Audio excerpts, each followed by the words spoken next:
हम फोकस कर रहे थे इंश्योरेंस इंडस्ट्री पे। ब्रेक से जाने से पहले थियरी टाइप्स, उसकी हिस्ट्री, नेशनलाइजेशन और सरकारी कंपनियां और वो सारी बातें देखी। अब आते हैं कि भाई इनका ओवरऑल सुपरविजन कौन काम देख रहा है। ऐसा आप देखिए, ये मैंने चित्र इस प्रकार से थंबनेल क्यों लगाया है, because it is following in a chronological direction. कैसे? सबसे पहले इंश्योरेंस, तो उसकी हिस्ट्री और नेशनलाइजेशन हुआ तो ये सारी सरकारी कंपनियां आई, और सरकारी कंपनी आते आते IRDA तो कब बना? इन द लेट 90s वो आया, और फिर अभी लेटेस्ट में क्या चला, ये अपना 2015 वाला FDI, और उसके आगे फिर चला जीवन ज्योति और अपना ये सुरक्षा बीमा योजना। एंड बैक एंड में थोड़ी चर्चा करेंगे इंटरमीडिएट वगैरह। ठीक है, आते हैं IRDA का जन्म। अगेन ये सारा किसके दिमाग की उपज है? मल्होत्रा कमेटी।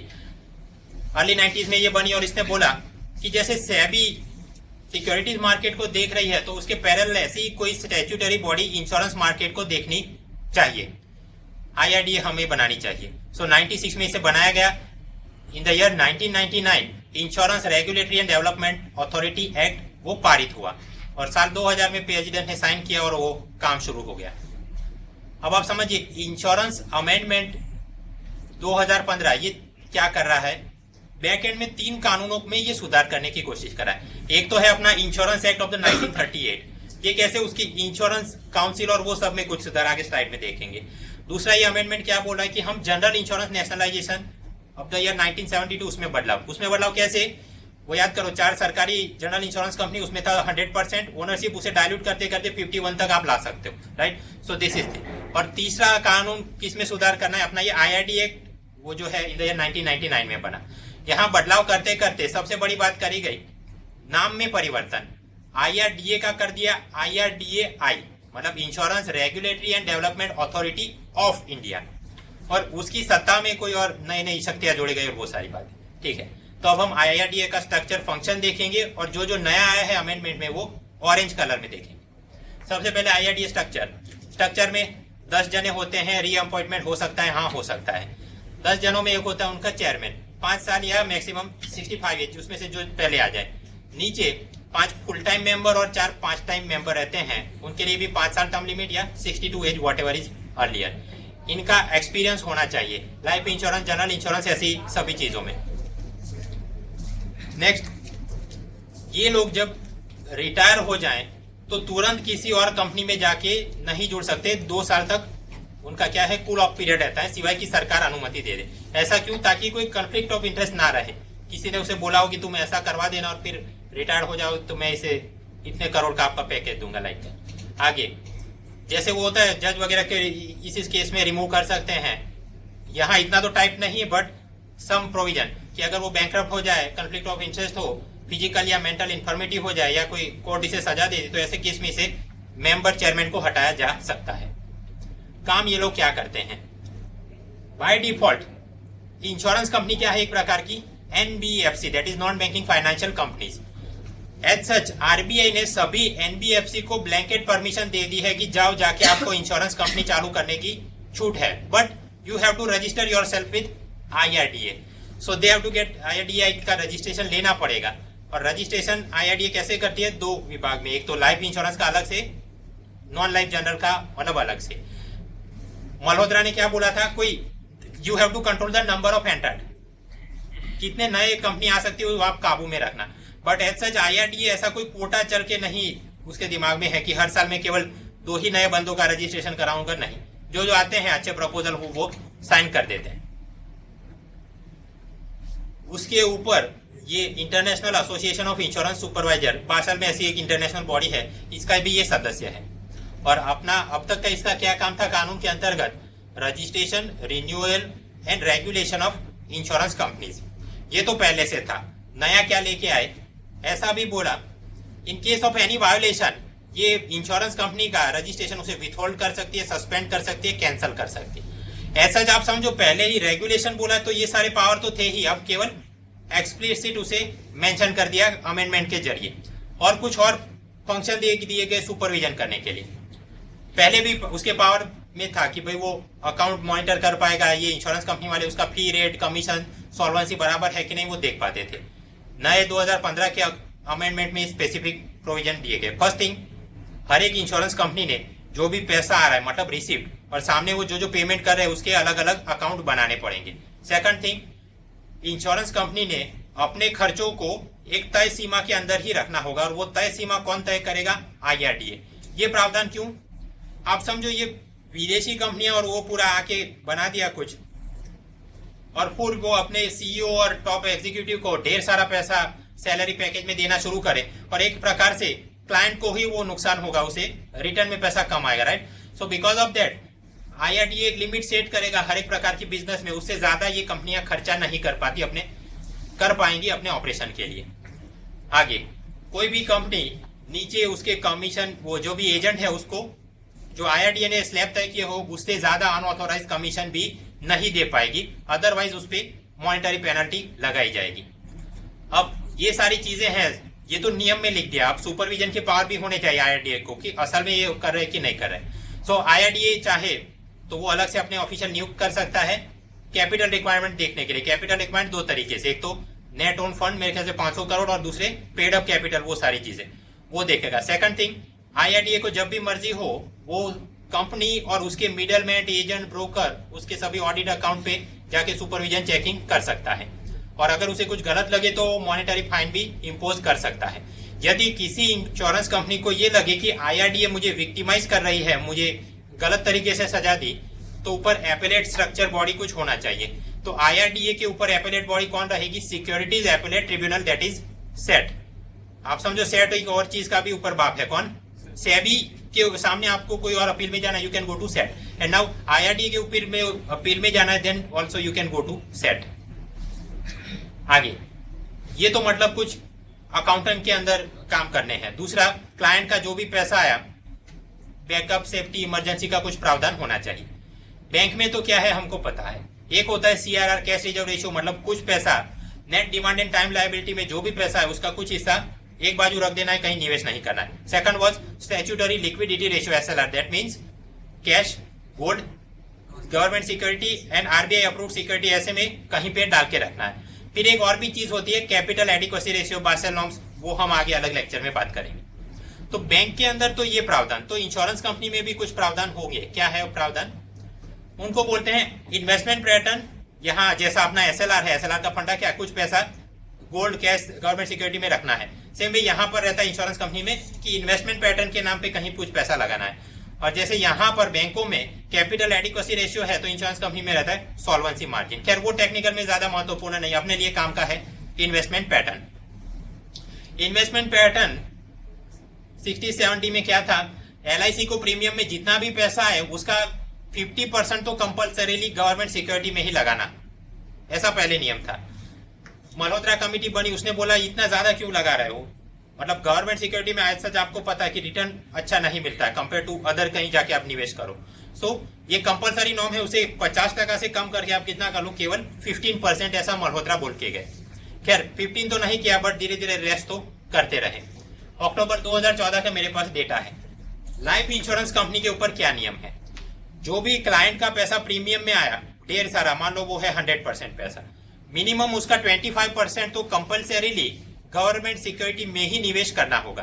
दूसरा, हाउसिंग और इंफ्रास्ट्रक्चर बॉन्ड में मिनिमम 15% तो कंपल्सरी निवेश करना ही होगा।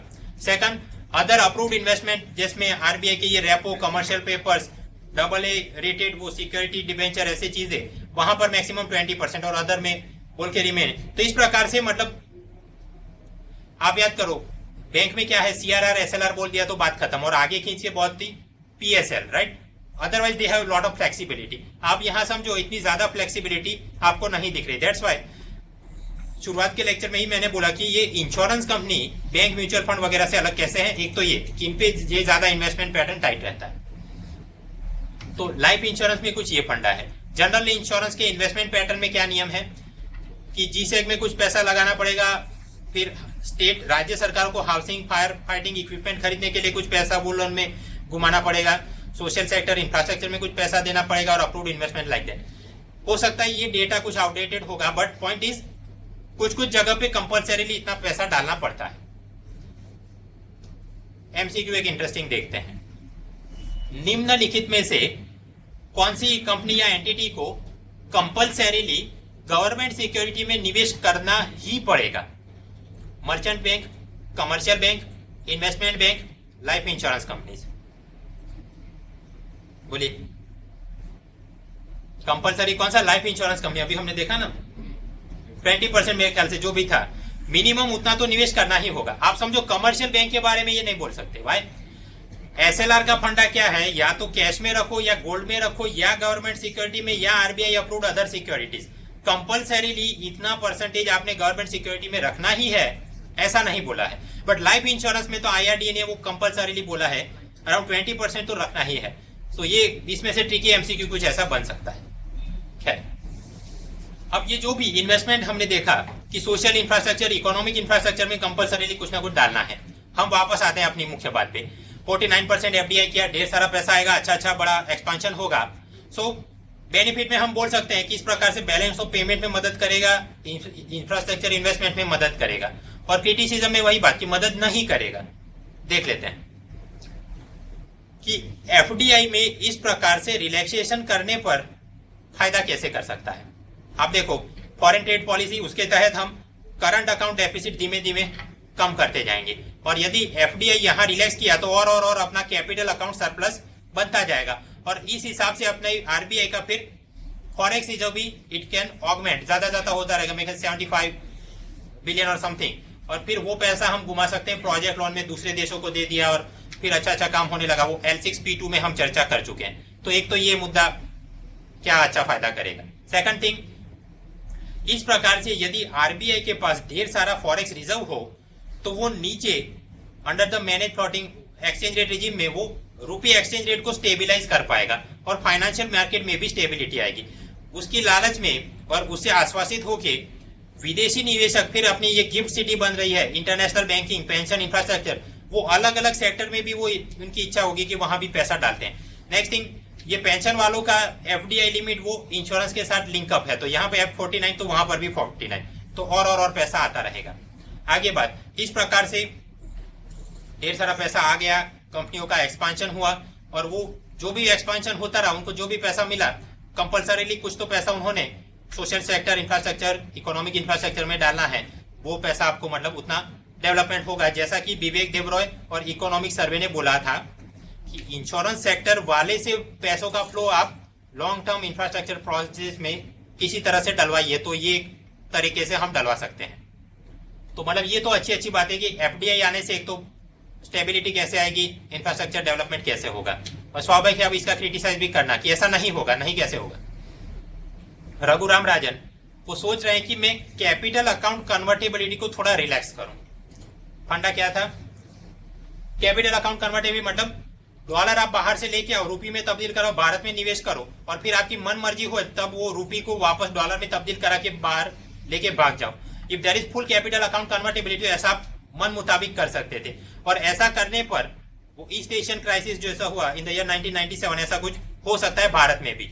तो यदि अगर 49% एफडीआई एफआई कंबाइंड आपने परमिट कर दिया इंश्योरेंस में, ढेर सारा पैसा मान लो आ जाए, तो एक तो शुरू में ही डिस्टेबिलाईज कर सकता है और अचानक से वो भाग जाए, अगेन डिस्टेबिलाईज करके अपनी पूरी सिस्टम कोलैप्स कर सकता है। और चलिए मान लिया एफडीआई वाले तो लॉन्ग टर्म के लिए रहेंगे, बट ये एफआईआई वाले तो वॉलेटाइल रहते हैं, उनकी मर्जी हुई थोड़ा रिटर्न कहीं और मिल रहा है वो भाग जाएंगे and they will collapse the system. ऐसा कुछ क्रिटिक्स का मानना है। कैपिटल अकाउंट कन्वर्टेबिलिटी और सारी बातें हम L3P2 में कर चुके हैं। ठीक, तो ऐसा करते करते हम पहुंचे आईआरडीए, उसके पावर उसमें क्या और बढ़ोतरी की गई ताकि वो सुपरविजन अकाउंटेबिलिटी देख सके।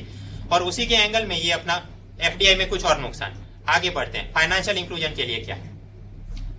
अगेन बैंक में फाइनेंशियल इंक्लूजन के लिए क्या, एक तो होता है प्रायोरिटी सेक्टर लैंडिंग नॉर्म्स, मतलब जो भी पूरे साल में लोन का पैसा घुमा रहे उसका थोड़ा परसेंट किसानों को, एमएसएमई, स्टूडेंट, इन सबको देना है। तो एक तो ये जिससे फाइनेंशियल इंक्लूजन होगा। दूसरा, कोई भी कमर्शियल बैंक पूरे साल में जितनी ब्रांच बना रही है तो उसका 25% they have to open in the rural areas, तो वो भी एक प्रकार से फाइनेंशियल इंक्लूजन नीचे कवर होता रहा। तो इनके सर पे तो ये जवाबदारी है। उसके सामने इंश्योरेंस कंपनियों के माथे पे कुछ है कि नहीं? हाँ है, उसको बोलते हैं रूरल एंड सोशल ऑब्लिगेशन। इसका फंडा कुछ इस तरह रहता है, फर्स्ट कि रूरल एरिया क्या, सेंसस के हिसाब से वो कितना पॉपुलेशन है आप डिफाइन करो रूरल एरिया। दूसरा, सोशल ऑब्लिगेशन तो आपको पकड़ना पड़ेगा सोशली वीक कौन है, अनऑर्गेनाइज सेक्टर में काम करने वाले लोग, backward community, physically handicap people, poor people, ये सारे लोग। अब इनके ऊपर रूरल एंड सोशल ऑब्लिगेशन कैसे बना?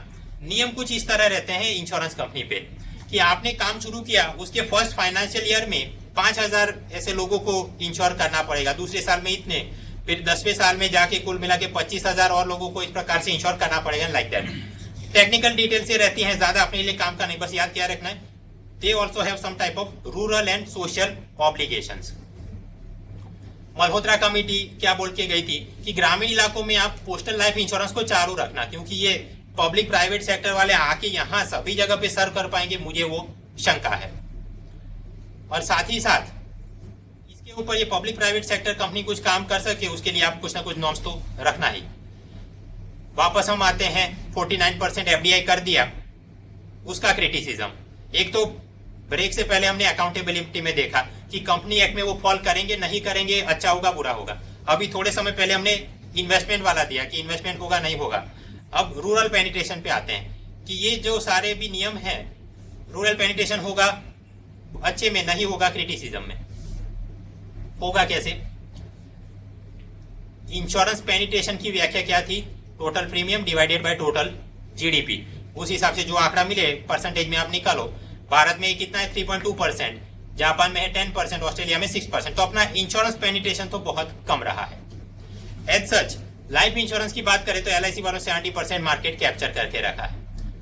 प्राइवेट वाले भी घुसने की कोशिश कर रहे थे, बट 26% एफडीआई था, तो उसके पास उतना वो कैपिटल हाथ में था ही नहीं कि वो कुछ एक्सपांड कर पाए। ऐसे चलते चलते जो भी सिस्टम अभी थी, आज के ही शुरुआत के लेक्चर में मैंने बात की कि लाइफ इंश्योरेंस इंडस्ट्री की क्या क्या तकलीफ है, और उन तकलीफों के चलते कुल मिला के 24 लाइफ इंश्योरेंस कंपनी में से केवल 17 ही कंपनियां ऐसी हैं जिसको मुनाफा हो रहा है। हो सकता है ये डेटा भी आउटडेटेड हो, बट पॉइंट इज सभी कंपनियां लाइफ इंश्योरेंस में मुनाफा नहीं कर रही हैं। कुछ तो ऐसी है जिनके पास इतना पैसा या टेक्नोलॉजी ही नहीं कि वो कोई काम ढंग से कर पाए। अब एफडीआई आने से क्या फायदा होगा? 26 से बढ़ा के आपने कर दिया 49% एफडीआई, तो वो जो पैसा मतलब नया कैपिटल हाथ में आया, उस हिसाब से इंश्योरेंस कंपनियां फिर एफिशिएंसी उनकी बढ़ती जाएगी, नए प्रोडक्ट लॉन्च करेंगे, नए नौकरियों में लगाएंगे लोगों को, तो डायरेक्ट इनडायरेक्ट ग्रोथ आपको दिखेगा, कंपटीशन बढ़ता रहेगा। आगे चल के क्योंकि इकोनॉमीज ऑफ स्केल भी बढ़ेगा। ये कैसे? मैं घर पे इडली सांभर बनाऊं तो वो पर यूनिट इडली मेरे को बहुत महंगी पड़ेगी कंपेयर टू वो जो होटल में बनाते हैं, लाइक दैट। अगर ज्यादा कैपिटल हो, बड़े स्केल पे आप कोई काम करोगे तो कॉस्ट ऑफ ऑपरेशन आपके लिए कम हो जाएगा, और उसके हिसाब से आप जनता को भी सस्ते दामों में इंश्योरेंस पॉलिसी बेच पाओगे। अगर सस्ते दाम होने लगे पॉलिसी के, तो देन यू कैन एक्सपेक्ट कि कुछ गरीब लोग भी खरीदे, इवन अर्बन इलाकों में कुछ लोअर मिडिल क्लास और अनऑर्गेनाइज वर्कर भी खरीदना शुरू करे, तो लाइक दैट प्रोडक्ट बढ़ती जाएंगी। Same way lower income group के लिए ये हो सकता है अलग से नए टेलर मेड, एमएसएमई इंडस्ट्री के लिए, सेल्फ हेल्प ग्रुप, अनऑर्गेनाइज, सबके लिए सरकार ने तो कुछ खोल के रखे, ये प्राइवेट वाले भी कुछ ना कुछ नए प्रोडक्ट लेके आएंगे, ऐसा एक्सपेक्ट कर रहे हैं। आगे बात आप याद करो, आप उधारी आपको लोन लेना है तो इंश्योरेंस, लाइफ इंश्योरेंस पॉलिसी को आप कोलेट्रल के रूप में गिरवे रख सकते थे, राइट? तो ये फायदा दिखा कि अब आप ये छोटे व्यापारी, स्मॉल लोअर इनकम ग्रुप, किसानों को भी बोतल में उतार सकते हो, और फिर उनसे थोड़ा पेनिट्रेशन में पैसा मिलता जाए, पेनिट्रेशन बढ़ता जाए। और बात पीएफआरडीए बिल, वहां पे ऐसा लिखा है कि जितना इंश्योरेंस सेक्टर में एफडीआई परमिट होगा उतना ही पेंशन सेक्टर में परमिट होगा। तो यहाँ पर पेंशन सेक्टर में भी अगर 49% एफडीआई परमिट, उतना पैसा आता जाएगा, उनके भी नए प्रोडक्ट लॉन्च होते जाएंगे, तो उसके भी अच्छा फाइनेंशियल इंक्लूजन के मुद्दे आप जोड़ सकते हो। आगे 4 सरकारी जनरल इंश्योरेंस कंपनी याद करो, वो national insurance, new India, United oriental. पहले वो 100% थी गवर्नमेंट ओन। अमेंडमेंट क्या बोलता है कि डाइल्यूट कर सकते हो अप टू 51%। तो मतलब जो नया शेयर कैपिटल में पैसा आ गया, आप होप कर सकते हो कि वो पैसे की मदद से ये 4 सरकारी जीआई कंपनियां वो कोई नया रूरल एक्सपांशन करे, नए ब्रांच खोले, और वो सारे अच्छे मुद्दे आप लिख सकते। तो हाँ, एफडीआई की बढ़ोतरी करने पर रूरल पेनिट्रेशन, इंश्योरेंस पेनिट्रेशन बढ़ेगा, हमने देखा। अच्छा मुद्दा आपको लिखना है तो ये क्रिटिसाइज करना हो कि ना नहीं बढ़ेगा, तो कुछ मुद्दे देख लेते हैं। फर्स्ट थिंग, ये जो नया अमेंडमेंट बिल आप 2015 में लेके आए, उसमें ये बोला कि भाई एग्जिस्टिंग जो भी रूरल सोशल ऑब्लिगेशन है वो चालू रखेंगे, बट कोई एडिशनल सेफगार्ड या नई चीज नहीं रखी है। यदि 26 से 49 आपने बढ़ा दिया, तो सामने कोई जवाबदारी और भी बढ़ानी चाहिए थी रूरल में, जैसा कि वहां पर है बैंक में 25% ब्रांच मैंडेट, ऐसा यहाँ पर कोई नई बात नहीं की गई। नेक्स्ट थिंग, तो ये जो भी कंपनियां इस प्रकार से आएंगी वो केवल अर्बन इलाकों में केटर करेंगी और गरीब का कोई पूछने वाला नहीं। काउंटर में आप क्या बोल सकते हैं कि हाँ वो बात सही है, एफडीआई से प्राइवेट के साथ टाइप करके जो जो कंपनी आएंगी their main target group will be urban areas और वहां पे ये मिडिल क्लास फैमिली। लेकिन उसका मजा क्या रहेगा, क्योंकि ये लोग एफिशिएंटली प्रोडक्ट डिलीवर करेंगे तो मिडिल क्लास फैमिली जो एलआईसी और सरकारी कंपनियों पे निर्भर थे वहां से हटके इस तरफ आने लगे प्राइवेट में। तो स्वाभाविक है ये एलआईसी और दूसरी सरकारी कंपनियां, इनका क्लाइंट बेस जैसे जैसे कम होगा शहरों में, वो अपना प्रॉफिट मार्जिन सस्टेन करने के लिए धीरे धीरे गांव की तरफ, छोटे शहरों की तरफ वो कंपनियां, उनके एजेंट्स, उनकी ब्रांच शिफ्ट होना शुरू हो जाएगा और उस प्रकार के फिर उनके एजेंट का नेटवर्क और उसके चलते जो जो नए लोग इस पोर्टल में आ गए, like that insurance penetration increase कर सकता है। ठीक, 49% एफडीआई प्रमोट करने पर फायदे नुकसान हमने देख लिया। एक तो अकाउंटेबिलिटी वाला देख लिया, इंफ्रास्ट्रक्चर इन्वेस्टमेंट वाला देख लिया, तीसरा रूरल पेनिट्रेशन। सभी जगह पे मुद्दे एक ही कि हाँ बढ़ेगा नहीं बढ़ेगा, बढ़ेगा नहीं बढ़ेगा, बढ़ेगा नहीं बढ़ेगा। लास्टली इसके अंदर कि रूरल पेनिट्रेशन में बराबर है, ये तो चलता रहता है। सरकार ने अपनी तरफ से कुछ किया है कि नहीं किया है, और उसके अनुसंधान में दो बातें करनी पड़ेगी। First is micro insurance and second is प्रधानमंत्री के नाम की दो